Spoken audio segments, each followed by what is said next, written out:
Social del Personal de Farmacia, el mejor remedio para su salud.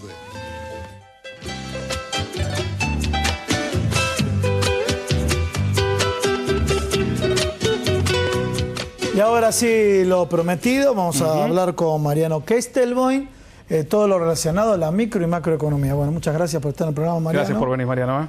Muy amable.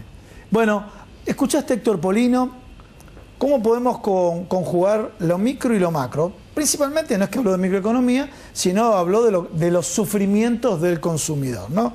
Y por otro lado, la primera pregunta que me viene a la cabeza es, ¿subió la nafta? Y ahora ya nos encontramos que este sinceramiento fue en exceso, fue exponencial, fue con efecto multiplicador. Depende el aditamento que le querramos agregar, ¿no? Sí, todo se atribuye a la herencia, a la pesada herencia por las políticas económicas del anterior gobierno, y no se encuentra la explicación al aumento de la nafta en esa herencia. O está bien que haya aumentado, pero no de esta forma, más de 30% en menos de un semestre.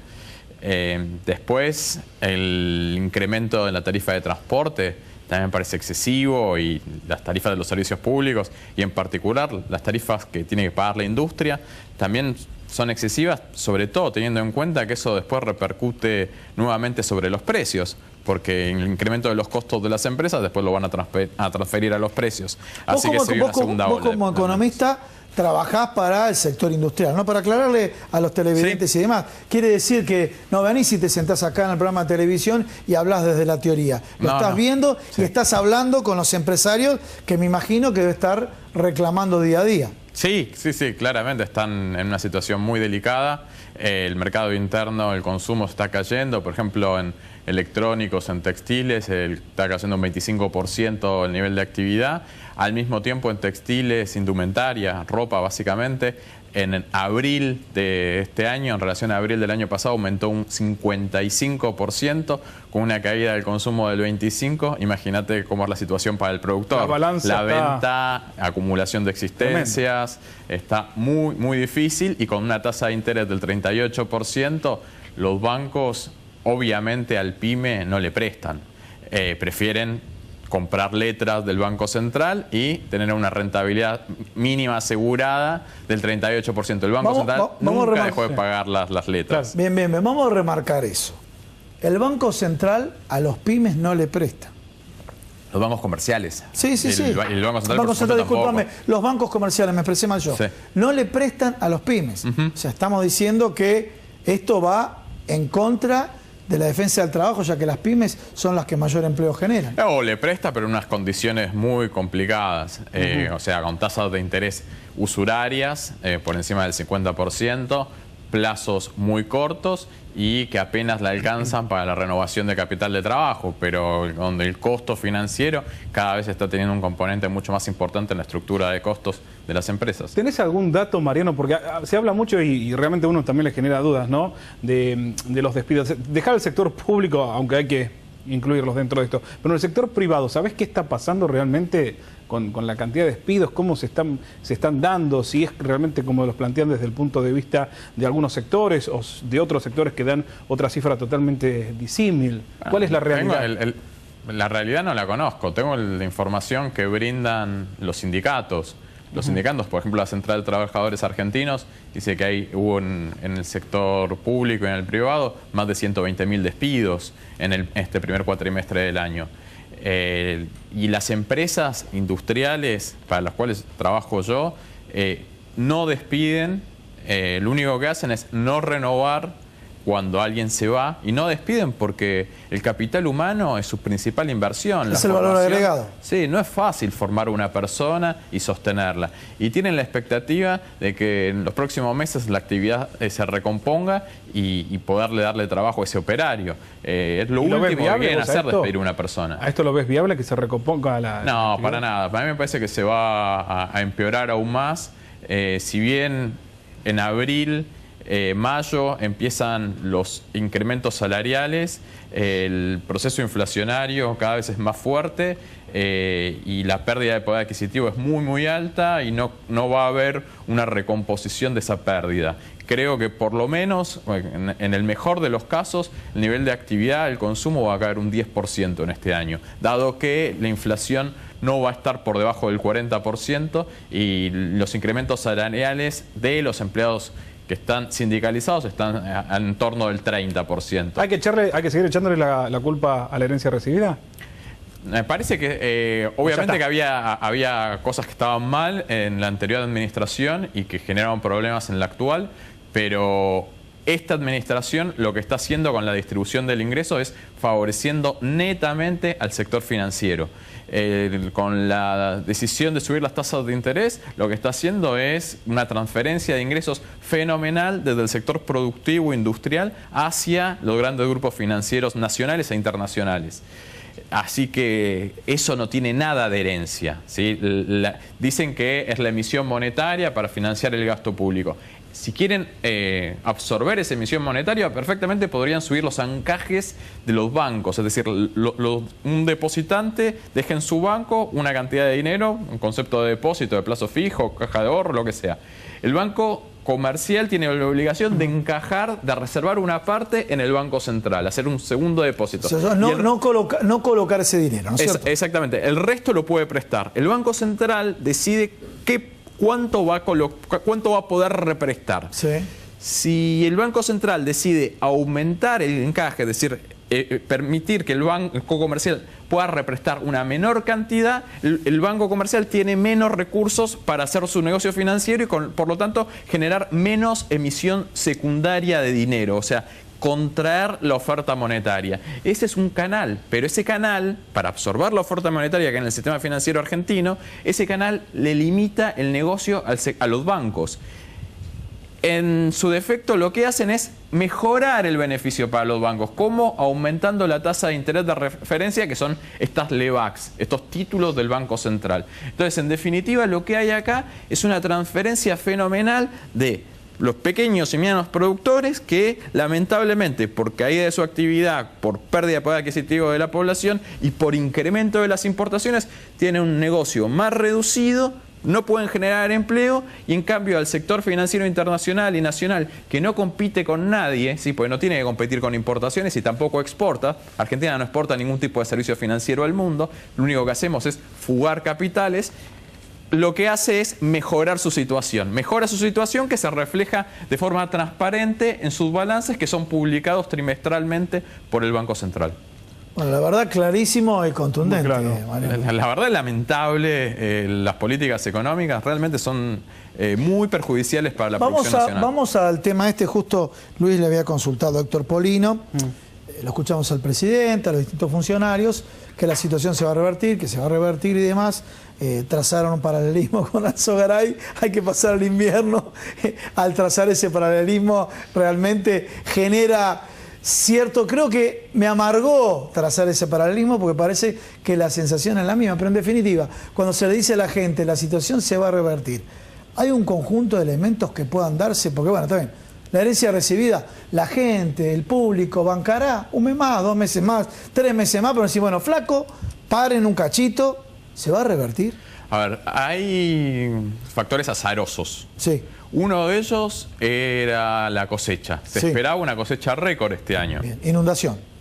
Desafortunadamente, por ese factor azaroso negativo, claro, hubo unas lluvias impresionantes en esta primera quincena de abril. Todo lo que llueve en un año llovió en 15 días. Impresionante. Entonces, lamentablemente ahí va a haber pérdidas. Entonces, esa super cosecha que pensaban que iba a ser útil para reanimar la actividad económica está realmente en una situación complicada. Y la otra alternativa, a través de la cual estaba apostando el gobierno nacional, era de las inversiones.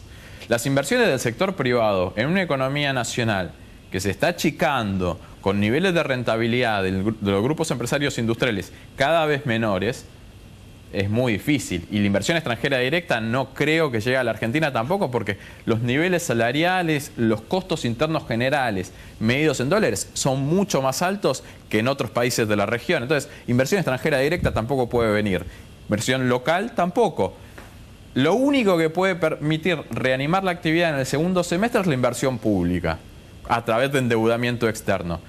Pero eso no va a alcanzar. Va a ser insuficiente para reanimar la actividad productiva de la Argentina, para reanimar el nivel de actividad general. Con lo cual, este segundo semestre, a pesar de que el gobierno nacional dice que la economía se va a recuperar, yo avisoro que el nivel de actividad va a seguir cayendo y vamos a seguir un camino muy parecido al de la economía brasileña. Como dijo Héctor Polino anteriormente, inflación más recesión. ¿Y qué tenemos que esperar? Bueno, a ver, estás marcando lo del segundo semestre, pero nosotros, la población, el común, Doña Rosa, que está del otro lado, ¿qué es lo que tenemos que esperar? ¿Y qué hacemos? Estás extrañando Neustadt, Claro, y en el mientras tanto, ¿qué hacemos? Y yo creo que lo que hay que hacer es manifestarse. Cuando hay una convocatoria, manifestarse en contra de políticas económicas que claramente benefician al sector financiero y perjudican a Doña Rosa, a todos los hogares de la Argentina y a las industrias. Cuando hablaste de manifestarse, omitimos nosotros preguntarle a Héctor Polino, porque va a haber una medida de fuerza para de los consumidores con los supermercados, otros los formadores de precios, que aprovechamos, ya que Héctor no le preguntamos, pero él está en los medios de comunicación hablando de este tema, para de alguna manera marcarle la cancha. Ahora, ¿es tan efectivo eso? Yo creo que sí. ¿Sí? Yo creo que sí. Bueno, es una variable. Me parece importante tu punto de vista. A ver, obviamente que no es determinante, pero un supermercado en sus decisiones, si el consumidor no defiende sus intereses y el gobierno defiende los intereses de los grupos financieros, algo tiene que hacer. Bien. Entonces, es una forma de contrapesar el gran poder de mercado que tienen estas grandes cadenas comercializadoras. Bueno, Mariano, muchas gracias por haber venido. Muy interesante. Muy interesante. Bueno, vamos ahora a un pequeño corte y continuamos con más Proyecto Federal. No se vayan, porque ahora sí vamos a hablar de salud. Acá.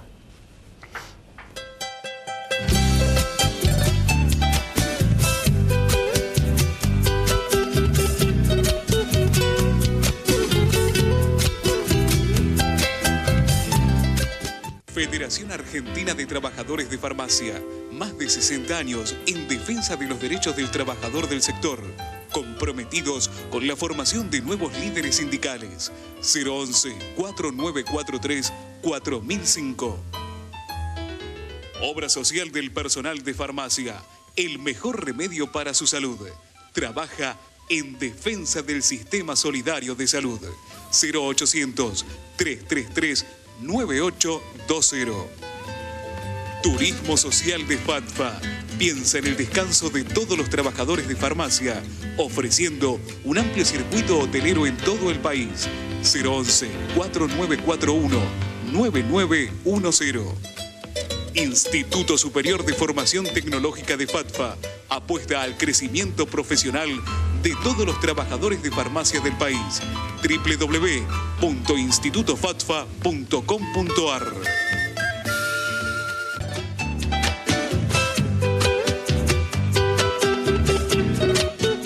Bueno, continuamos en Proyecto Federal. Ahora sí, abordamos los temas de salud. Me acuerdo de muy chiquito, o sea, hace 2 años, no, de muy chiquito, la vacuna de la poliomielitis. ¿Sí? Cierto. Y la medicina avanzó muchísimo, pero primero le queremos preguntar a la doctora Miriam Bruno, bueno, el tema de vacunación, principalmente esta patología, la poliomielitis, para después abordar el tema de la meningitis. ¿Qué es lo que está pasando? La vacuna obviamente es altamente efectiva. ¿Se está vacunando bien? ¿Se está vacunando mal? ¿Qué es lo que está pasando? ¿Cuál es la población vulnerable? Bueno, con la poliomielitis estamos justo en un momento realmente para nosotros casi histórico, porque digamos, la única enfermedad que se erradicó por ahora es la viruela y vamos hacia el camino de eliminación de la poliomielitis. Bien. Por eso este momento, digamos, es muy importante, porque hubo un cambio a nivel mundial de la vacunación para poliomielitis, que la vieja vacuna Sabin, que tenía los componentes, claro, va a seguir estando, pero que tenía componentes de 3 virus, de los 3 virus del Sabin, se saca uno para que en los 2 países, sobre todo hay 2 países que siga habiendo poliomielitis, y el serotipo, que es el 2, hace ya bastante tiempo que no está circulando y que podía interferir en la respuesta de los otros serotipos que están circulando. Entonces se hizo una formulación de 2 serotipos para tratar de sacar, digamos, de neutralizar a esos virus que, digamos, estarían circulando. El 1 sobre todo y menos el 3. Entonces el viernes en nuestro país se dio por última vez esa vacuna Sabin trivalente y desde el sábado en los lugares comenzaron a trabajar el lunes, que comenzó a dar esta vacuna bivalente, y agregado a eso se modificaron las 2 primeras dosis de la vacuna antipoliomielítica utilizando la vacuna que es la inactivada, que algunos se conoce más vulgarmente como Salk, que es fundamentalmente para mantener los anticuerpos, pero para que, digamos, esa vacuna, como es inyectable, no disemina virus en la gente y previene algunos eventos que se podía relacionar con la vacuna Sabin en las primeras dosis. Entonces tenemos esos 2 puntos, digamos, muy importantes, que fue poder administrar las 2 primeras dosis de vacuna antipoliomielítica con una vacuna inactivada y después completar la vacunación con esta vacuna que, con las 2 estrategias, la idea es que para el año 2020 tengamos eliminado, o sea, no erradicado, pero sí eliminada la circulación del virus de polio salvaje. ¿Cuáles son las características de la poliomielitis en una persona, no? Recordemos cuando fueron esas épocas de hace décadas atrás, ¿no?, que preocupaban tanto a la sociedad. ¿Qué le pasaba a una persona? En principio, o sea, digamos, la manifestación más grave, digamos, fundamentalmente era la parálisis. Esa parálisis flácida que dejábamos sin fuerzas, y entonces eso dejaba muchas secuelas. Algunos se podían recuperar y otros no, algunos no llegaban a la parálisis, podían tener algunos trastornos neurológicos, digamos, pero fundamentalmente el evento más grave que sucede es todo, digamos, el compromiso neurológico al nivel de la parálisis. Entonces eso realmente fue, digamos, muy importante, que se eliminó fundamentalmente por virus salvaje en la mayoría de los países, quedan nada más que 2 países en el mundo. Y ahora, digamos, la idea, digamos, es ir al camino de eliminar a ese virus salvaje del mundo, por lo cual para este cambio va hacia ese camino. Entonces realmente es importante. Como médica infectóloga, vos nos das una noticia que me parece una noticia maravillosa. Me acuerdo de los efectos de muy chico cuando hice ese comentario de la poliomielitis, la importancia de la vacunación de la poliomielitis, y ahora vos estás mencionando la efectividad y la eliminación de la polio en el mundo. ¿Consideras que esto que ocurrió con la polio puede llegar a ocurrir con otras patologías que se está trabajando en esa dirección de manera preventiva? A veces, o sea, no es tan fácil porque depende, digamos, de muchas cosas. O sea, la polio tiene características que puede eliminarse porque el único reservorio es el ser humano, donde hay, si hay, digamos, otras enfermedades donde puede haber transmisión por otros agentes y demás, ahí a veces es más difícil, pero es una, digamos, hay algunas patologías que sí se pueden eliminar o controlar. Por ejemplo, el sarampión, lo mismo. El sarampión es una enfermedad que todas las campañas que se van haciendo y cada tanto que se hacen estas campañas para vacunación masiva es a la tendencia de eliminarlo, que no es que va a desaparecer, pero sí va a estar a niveles controlables donde no hay brotes y no hay grandes casos que puedan generar, digamos, cuadros severos, o cuadros graves, que es lo que uno intenta sobre todo con estas enfermedades. Pero para algunas, donde, digamos, si circula, si no existe en la circulación, digamos, salvaje, no hay manera de que quede como reservorio como es la polio, es muy importante también. La otra podrá ser en algún momento el sarampión, que como se transmite por vía respiratoria es poco más difícil y más lento por la eliminación, pero bueno, con muchas de estas enfermedades hacia ahí se va, ¿no?, por la vacunación. Pasemos de la poliomielitis a la meningitis, ¿sí? Primero, características de la patología, lo que puede producir, para repasar un poquito, ya que estamos en campaña y demás, y bueno, qué se trabaja y cómo se trabaja en materia de prevención. La meningitis, cuando uno habla de meningitis, en general se relaciona con lo que son las inflamaciones de la meninge, que son las membranas que cubren al sistema nervioso. ¿Puede ser mortal? Primera pregunta. Puede ser mortal, pero también puede, no es que todas van a ser mortales. Bien. Sí pueden ser algunas mortales. Lo importante, pues, eso va a depender siempre de muchas cosas. Una, de la gente que la produce. Hay gente que son, digamos, más agresivos que otros. Del momento en que se consulta, cuando uno consulta más tempranamente, también, digamos, es más fácil poder tomar las medidas de control. Para las que sean virales, es medidas de controles generales de la salud. Para las que sean bacterianas, poner un antibiótico, digamos, en el momento oportuno. Y también de las características de la persona. Si la persona tiene alguna enfermedad o alguna, digamos, condición de base que pueda llegar a tener una evolución mucho más grave, también eso va a estar desarrollando que esa meningitis puede ser más grave. Por eso, no en todas las personas esto va a ser, digamos... ¿Hay alguna edad en particular donde se dé mayoritariamente en los menores o en los adultos? Sí, la meningitis, digamos, fundamentalmente la edad que más frecuentemente se da son en los niños pequeños. Y tanto las virales como las bacterianas. Las bacterianas son las que producen cuadros más graves en general, las virales son más frecuentes y producen cuadros más leves, pero también producen manifestaciones que pueden llegar a confundir y la única manera de diferenciar una meningitis viral de una meningitis bacteriana es por un procedimiento que es la punción lumbar. Sin eso uno puede sospecharlo, pensarlo o si hay algún caso cercano, pero digamos la única manera es eso, por eso es que uno debe acceder al sistema de salud para que se haga ese procedimiento, no es digamos como un catarro común. Miriam, vos partís como profesional médica, como médica infectóloga y demás, siempre que todos damos por conocido la diferencia entre lo viral y lo bacteriano. ¿Lo podrías explicar?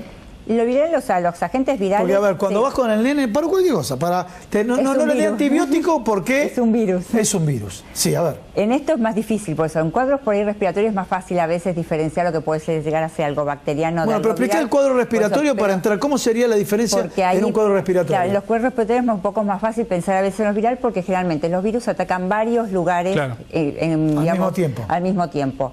Generalmente hay por ahí rinitis, o sea, resfríos, hay tos, los ojos se pueden poner un poco más colorados, entonces hay varios síntomas. En cambio, lo bacteriano en general apunta a un lugar. Si es un cuadro respiratorio, puede ser una neumonía o puede ser una sinusitis, digamos, ya es algo, una otitis, entonces ya es algo más específico. Y ahí va antibiótico. Entonces ahí es donde es más frecuente que sea, o sea, puede ser viral, pero lo más frecuente es que sea bacteriano, entonces uno ahí se tiende, digamos, a usar más el antibiótico. Pregunta porque también a veces hay una tendencia a automedicarse. Bueno, tomate, no voy a dar el nombre, pero hay una marca comercial que se comercializa mucho, lo saben todos ustedes, sí, los que siguen el programa, así que empieza con A, bueno. Entonces, ¿qué le aconsejas a la gente en esta situación? Porque si es un proceso viral y toma antibiótico, ¿qué es lo que pasa? Nada, o sea, va a seguir con fiebre y entonces, ¿qué es lo que puede suceder? Lo que puede suceder es que como no mejora con el antibiótico, uno se preocupa y dice, el antibiótico no me está haciendo efecto, debe ser algo más grave. Fuerte. Exacto, entonces a veces eso genera que uno siga usando antibióticos en forma indiscriminada y cuando necesite usar un antibiótico para una patología bacteriana importante, por ahí uno no sabe si va a tener la misma respuesta, porque ese antibiótico que tomamos hace efecto en todo el organismo. O sea, lo que tenemos ahora no, pero los gérmenes que tenemos dentro del organismo los puede ir modificando y puede ir generando resistencia. Pregunta, ahí está, ahí venía la pregunta, pero vamos a remarcar, ya que lo dijiste. ¿Es verdad que generamos resistencia? O sea, si yo permanentemente estoy ingiriendo antibióticos, cuando realmente tenga algo más grave, voy a tener más resistencia y necesito más dosis.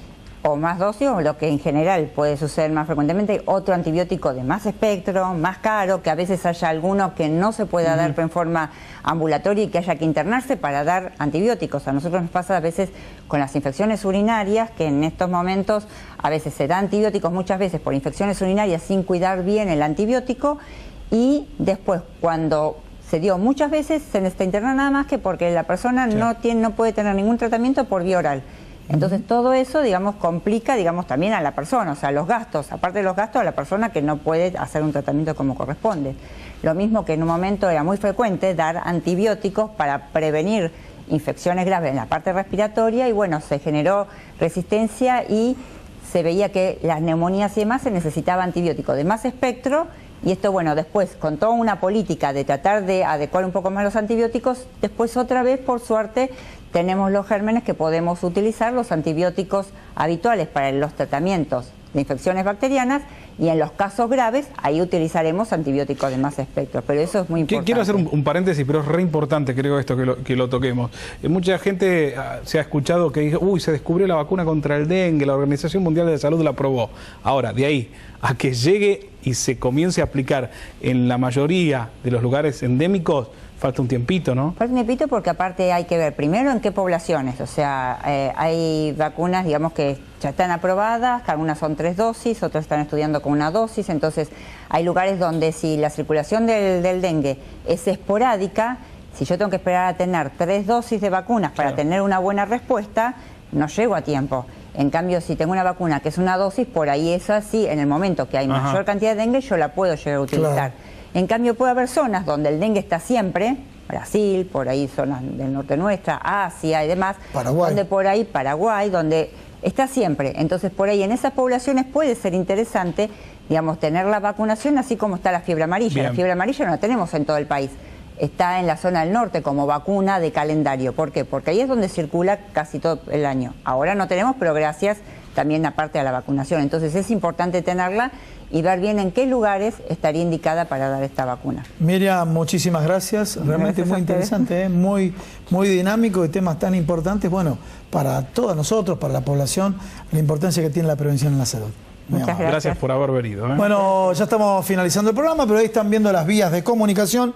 Le voy a dar el WhatsApp si quieren dejar algún mensaje ahora, alguna consulta, no una consulta médica, eventualmente le podemos derivar el contacto con los profesionales o comentarios relacionados con el primero y segundo bloque cuando hablamos de lo que está pasando con los consumidores y los temas de macroeconomía. 116-136-7550 y qué otras vías de comunicación. A ver. O también el 637-247, mensaje de texto, rapidito se lo decimos, proyectofederal@gmail.com. Dijo gmail.com y nos vemos la semana que viene. Chao.